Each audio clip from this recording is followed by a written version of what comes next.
இங்கே 12 ஏற்கனவே இருக்கிறதுனால நமக்கு என்ன வரும் 7x. இங்கே வந்து நமக்கு 4 எதாவது பெருக்கா 12 வரும், 3 ஆல் பெருக்கா 12 வரும். அதே 3 ஆல் மேலே போட்டுக்கலாமா? அப்போ plus 5 is 15.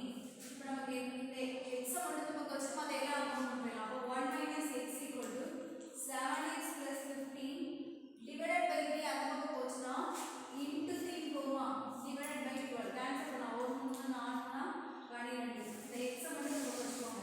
minus x equal to 7x plus 15 divided by 4 plus 1 அந்த பக்கம் போச்சுன்னா minus 1 மாறணும். இப்போ என்ன பண்ணலாம்? இங்கே ஒரு x இருக்கா, அதை இந்த பக்கம் கொண்டு வந்துடலாம். சரியா? இப்போ 7x plus 15 divided by 4 இங்கே மீச்சம் எடுக்கலாமா? கிராஸ் மல்டிப்ளை பண்ணலாமா? அப்போ minus 4 இங்கே 1 இருக்குன்னு அர்த்தம். minus 4 divided by 4 வருமா? இப்போ பாருங்க, இங்கே minus x equal to 7x 15 இங்கே 4 போச்சுன்னா 11 plus 11 divided by 4 வருது. இது எப்படி எழுதலாம்னா